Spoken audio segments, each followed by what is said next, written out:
Hello everyone, welcome to my YouTube channel universe of maths. तो आज के lecture में हम कुछ एलिमेंट्री प्रॉपर्टीज को पढ़ेंगे, उसके बाद हम क्वेश्चंस को करेंगे। तो चलिए स्टार्ट करते हैं। हमारे पास यहाँ पर कुछ एलिमेंट्री प्रॉपर्टीज रिटन है। फर्स्ट हमारी क्या है, if fx is a continuous function and fx is non zero. अगर हमारे पास कोई fx एक कंटिन्यूअस फंक्शन है सच दैट कि हमारा fx not equal to zero हो जाए, तब जब हम 1/fx करेंगे तो दिस इज ऑल्सो कंटिन्यूअस। ये हमारी फर्स्ट प्रॉपर्टी। सेकेंड हमारे पास क्या है, the graph of a continuous function is a continuous curve without any breaks. ये सब आप जानते हो कि जब हम कंटिन्यूअस फंक्शन का ग्राफ बनाते हैं तो उसमें ना ही हमें कोई ब्रेक दिखता है ना ही हमें कोई जंप दिखता है। तो the graph of a continuous function is a continuous curve without any breaks. And third point हमारे पास क्या है, a continuous function and an interval. अगर हम किसी इंटरवल के अंदर कंटिन्यूअस फंक्शंस की बात कर रहे हैं तो इस गिवन इंटरवल में हमें ग्रेटेस्ट एंड लीस्ट वैल्यू मिलेगी इस फंक्शन की। तो ये हमारी कुछ एलिमेंट्री प्रॉपर्टीज थी। अब हम क्वेश्चंस की तरफ बढ़ते हैं। यहाँ पर हमारे पास दो क्वेश्चंस हैं। Find the points of discontinuity of this function. हमें इस फंक्शन की पॉइंट्स ऑफ डिसकंटिन्यूटी फाइंड करनी है। तो हम सबसे पहले अपना फर्स्ट आंसर लिखते हैं। हमारा फंक्शन क्या गिवन है, f x is equal to x square minus one upon x minus one. यहाँ से सबसे पहले हमारे फंक्शन को डिफाइन होने के लिए क्या होना पड़ेगा, x minus one is not equal to zero, so this implies x is not equal to one. ये हमारी कंडीशन निकली हमारे इस गिवन फंक्शन से। ठीक, अब हम अगर इसको सॉल्व करें तो एफ एक्स हमारे पास क्या हो जाएगा, एक्स स्क्वायर माइनस वन को हम लिख सकते हैं x minus one into x plus one upon x minus one. अब ये दोनों फैक्टर्स आपस में कैंसिल हो जाएंगे when x is not equal to one. ठीक, तो हमने इसे कैंसिल आउट कर दिया तो हमारा एफ एक्स क्या बन गया, f x is equal to x plus one. फिर हम लिखेंगे however our function is not defined and हमारा फंक्शन किस पॉइंट पर डिफाइंड नहीं है।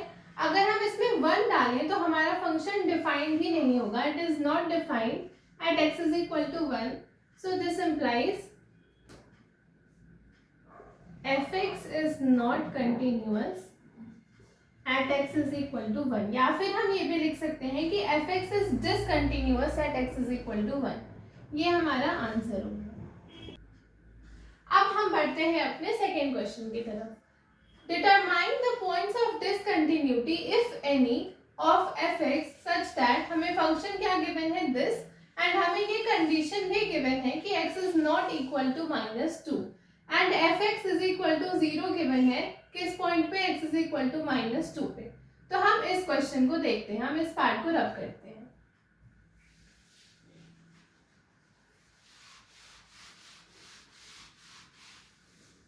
हमारे पास क्वेश्चन नंबर 2 में क्या गिवन है, determine the points of discontinuity के पॉइंट्स फाइंड करने हैं हमें। हमारा फंक्शन क्या गिवन है, x square minus four upon x plus two if x is not equal to minus two. ये कंडीशन हमें दे रखी है। अगर हम इसे फर्दर सॉल्व करें तो हमारे पास, अगर हम इसको ब्रेक डाउन करें a square minus b square के फॉर्म में, तो ये हम लिख सकते हैं x minus two into x plus two upon x plus two and x is not equal to minus to.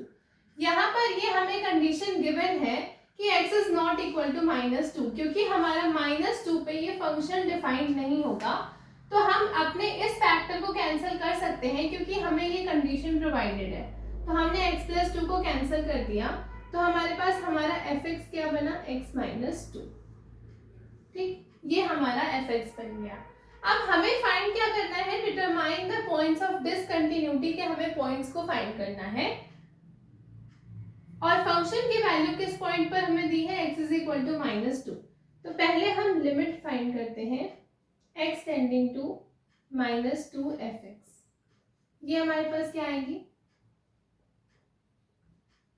Limit x tending to minus two x minus two which is equal to minus four. हमारे इस function की limit क्या निकल करके आ गई, -4। और अगर हम इस पॉइंट पर फंक्शन की वैल्यू देखें, मतलब अगर हम f ऑफ -2 देखें तो हमारे पास क्या आएगा, हमें x इज इक्वल टू -2 पे f ऑफ x क्या गिवन है, 0। मतलब f ऑफ -2 हमारे पास क्या आ गया, 0। तो ये दोनों वैल्यूज हमारी इक्वल नहीं है। हम यहाँ लिखते हैं limit x tending to -2 fx is not equal to f of -2. So this implies fx is not continuous. किस पॉइंट पर कंटिन्यूअस नहीं हुआ ये, x is equal to -2 point पर हमारा ये फंक्शन नॉट कंटिन्यूअस है, या फिर हम कह सकते हैं कि fx is discontinuous at x is equal to -2। So this is our answer. अब हम आगे बढ़ते हैं नेक्स्ट क्वेश्चन की तरफ। यहाँ पर हमारे पास एक नेक्स्ट क्वेश्चन है, prove that the function this is continuous at x is equal to 0, x is equal to -3 and x is equal to 5। हमें इस फंक्शन को प्रूव करना है कि this is continuous at all given 3 points. हमें जो तीनों पॉइंट्स दिए हैं, इन तीनों पर हमें इस फंक्शन को क्या प्रूव करना है, कंटिन्यूअस। तो सबसे पहले हम कहाँ से स्टार्ट करते हैं, at x is equal to 0। ठीक, at x is equal to 0 अगर हम लिमिट निकालेंगे, limit x tending to 0 fx, तो हमारे पास क्या आएगा, लिमिट x टेंडिंग टू 0, हमारा फंक्शन क्या गिवन है, हमें fx गिवन है 5x - 3। सो ये क्या हो जाएगा हमारे पास, 5 into 0 - 3 which is equal to -3। तो हमारी लिमिट क्या निकल कर आ गई, -3। अब अगर हम इस पॉइंट पर अपने फंक्शन की वैल्यू निकालें तो f ऑफ 0 हमें क्या मिलेगा, 5 into 0 - 3 which is equal to -3। So this implies हमारी लिमिट किसके इक्वल आ गई, function value at that point के इक्वल आ गई। हम यहाँ लिखते हैं limit x tending to 0 fx is equal to f of 0। So this implies fx हमें क्या गिवन है, fx is equal to 5x - 3 is continuous at किस पॉइंट पे, x इज इक्वल टू 0। तो हमारे पास जो ये फंक्शन है fx is equal to 5x - 3, this is continuous at x is equal to 0। तो एक पॉइंट पर हमने अपनी कंटिन्यूटी चेक कर ली। अब हम चलते हैं at x is equal to -3। ठीक, at x is equal to -3 सबसे पहले हम अपने गिवन फंक्शन की लिमिट निकालते हैं कि इस पॉइंट पे x is equal to -3 fx। तो हमारे पास क्या आएगा, लिमिट x टेंडिंग टू -3, हमारा फंक्शन हमें क्या गिवन है, 5x - 3। तो ये क्या हो जाएगा हमारे पास, 5 into -3 - 3, so this will be equal to -15 - 3 which is -18। तो हमारी लिमिट क्या आई है फंक्शन की, at x is equal to -3, this is -18। अब हम फंक्शन वैल्यू चेक करते हैं at this point which is -3। तो हमारा फंक्शन क्या है, 5x - 3, हम इसमें वैल्यू पुट करेंगे तो x की जगह -3 and -3, so this will be equal to -18। तो हमने क्या देखा कि हमारी ये दोनों वैल्यूज सेम निकल कर आ रही हैं। तो हम लिखेंगे therefore limit x tending to -3 fx is equal f of -3। So this implies fx is continuous at x is equal to -3। तो हमने ये दोनों पार्ट्स को प्रूव कर दिया कि ये दोनों तो हमारे क्या निकल कर आ गए, कंटिन्यूअस निकल कर आ गए इस पॉइंट्स पे। अब हमारा लास्ट क्या है, लास्ट पार्ट है हमारे पास at x is equal to 5। ठीक, तो वही काम हमें फिर से करना है। Limit x tending to 5 fx, हमारे पास क्या आएगा, लिमिट x टेंडिंग टू 5, हमारा फंक्शन क्या गिवन है हमें, 5x - 3। तो हमने लिखा अपना फंक्शन। अब हमारा लिमिट क्या हो जाएगा, 5 इंटू 5 - 3 विच इज 25 - 3 22। अब हम इस पॉइंट पे एट 5 पे अपने फंक्शन की वैल्यू निकालें तो हमारे पास क्या आएगा, f ऑफ 5 क्या आएगा हमारे पास, दिस विल बी x की जगह 5 - 3 which will be 5 5s are 25 - 3 that is again 22। तो हमने यहाँ पर भी इन दोनों वैल्यूज को क्या देखा, सेम। तो हम लिखेंगे therefore limit x tending to 5 fx is equal to f of 5. So this implies fx हमारे पास क्या था, fx is equal to 5x minus 3. This is continuous at किस पॉइंट पे कंटिन्यूअस है, x इज इक्वल टू 5 पे. तो हमें अपने इस फंक्शन की कंटिन्यूटी को प्रूव करना था कि ये फंक्शन हमारा इन तीनों गिवन पॉइंट्स पर क्या है, कंटिन्यूअस. हमने तीनों को प्रूव कर दिया. Therefore, the given function fx is continuous at x is equal to 0, x is equal to minus 3 and x is equal to 5. Hence proved. हमारा आंसर हमें मिल गया. So this is our answer. अब हम बढ़ते हैं अपने नेक्स्ट क्वेश्चन की तरफ. यहाँ पर हमारे पास एक नेक्स्ट क्वेश्चन है. Show that the function f defined by this. हमारा फंक्शन ऐसे डिफाइंड है. हमें शो क्या करना है, this is discontinuous at which point x is equal to 1. हमें इस फंक्शन को डिसकंटिन्यूअस शो करना है. तो हम स्टार्ट करते हैं अपना सोल्यूशन. ठीक, हमें किस पॉइंट पर गिवन है x इज इक्वल टू 1. तो सबसे पहले हम इस फंक्शन की लिमिट फाइंड करते हैं. Limit x tending to 1 fx. ठीक, अब इसके लिए हम अपना कौन सा फंक्शन चूज करेंगे, हम इसे देखते हैं.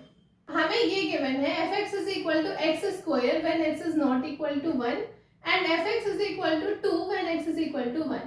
तो लिमिट के लिए हम कौन सा फंक्शन उठाएंगे, x स्क्वायर उठाएंगे, क्योंकि हमें क्या गिवन है कि when x is not equal to 1. यहाँ पर हमारे पास क्या है, x टेंडिंग टू 1 है, मतलब x अप्रोचेस टू 1. ये 1 नहीं है बल्कि 1 को अप्रोच कर रहा है.